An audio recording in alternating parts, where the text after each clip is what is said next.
I mean, aren't you just asking for trouble tooling around in a swamp?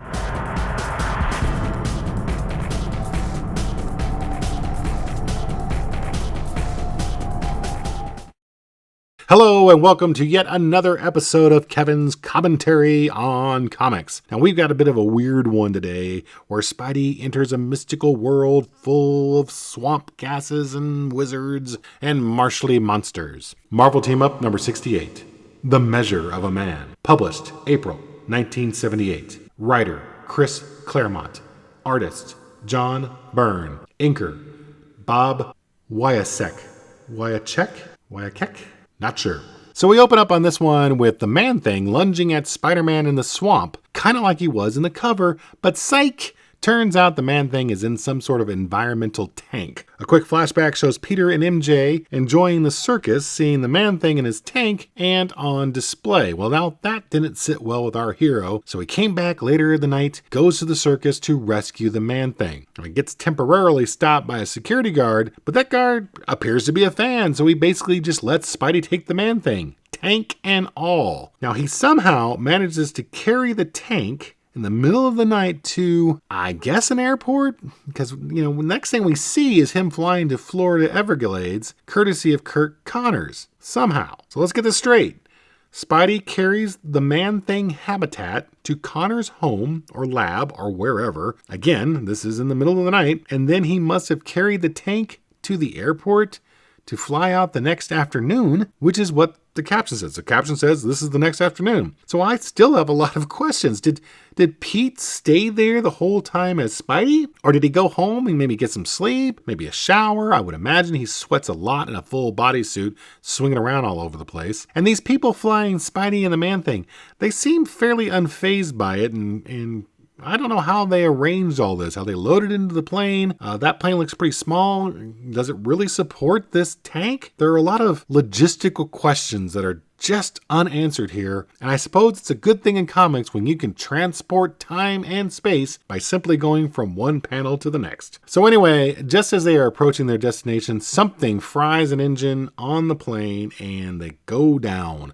Spidey, of course, saves the folks on the plane by webbing them up in a web ball, but the plane is destroyed. Now the Man-Thing is okay though, because he's back on his home turf where he can pretty much reforms from the muck he fell into. Now again, the pilots seem pretty okay with the fact that they just lost their livelihood since the plane was destroyed, and tells Spidey to just go on and maybe a helicopter will come by. These are the most reasonable people ever, and they really are the real heroes of this story. So Spidey follows Man-Thing, or Manny as he sometimes calls him, which seems like a chummy name for a walking lump of moss. Now they eventually get to a shack where they encounter Despair, spelled D''Spayre.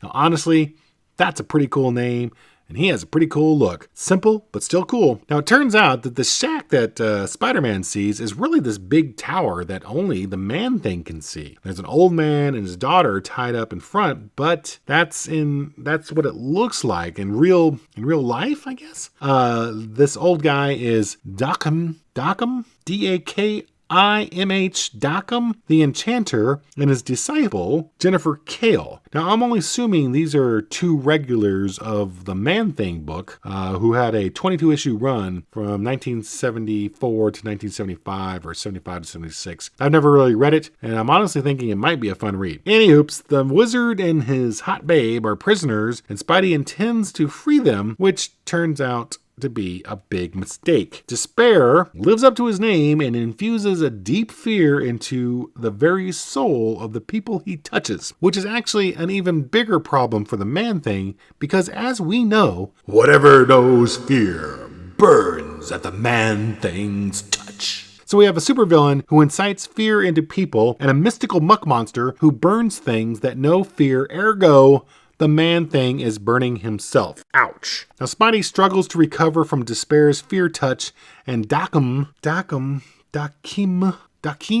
we'll go with Dakim. Dakim tells Spidey the real story about him and his barely clothed apprentice, that they got kidnapped by Despair so that Despair could transform them into his servants, because apparently they have universe-spanning powers. These people must be really, really powerful. and I barely even know who they are. Spidey gets it, and he does what Spidey does best: muster up the courage to attack the bad guy again, and he does okay until he doesn't and gets zapped again, and you can see how much he hates it. Pretty awesome panel right there. So Man-Thing tries to get in a few licks, but Despair just keeps setting him on fire. Man-Thing disintegrates, reforms, and the cycle begins again. Spidey is done at this point and just beats Despair to a pulp. This causes the shack to revert to the tower and the two wizards to look like they normally do. I mean, good grief. Look at that woman.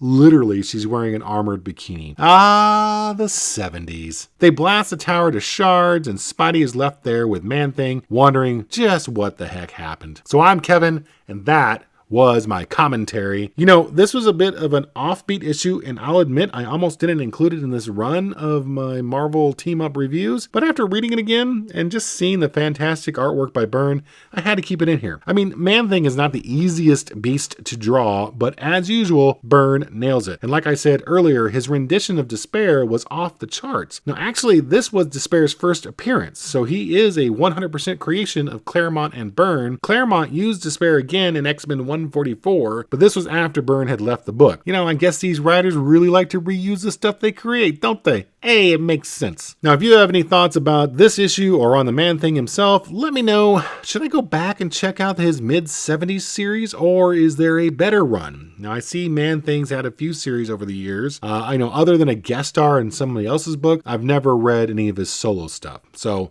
is there good stuff out there? Again, put a comment down below. Let me know. So next up, we have Havoc, and the start of a 2-issue run that's pretty darn good. Make sure you like and subscribe so you don't miss out. And if you enjoyed this one, please give it a thumbs up because it's a good thing, for me anyway. So until next time, take the easy way through life, and I will see ya.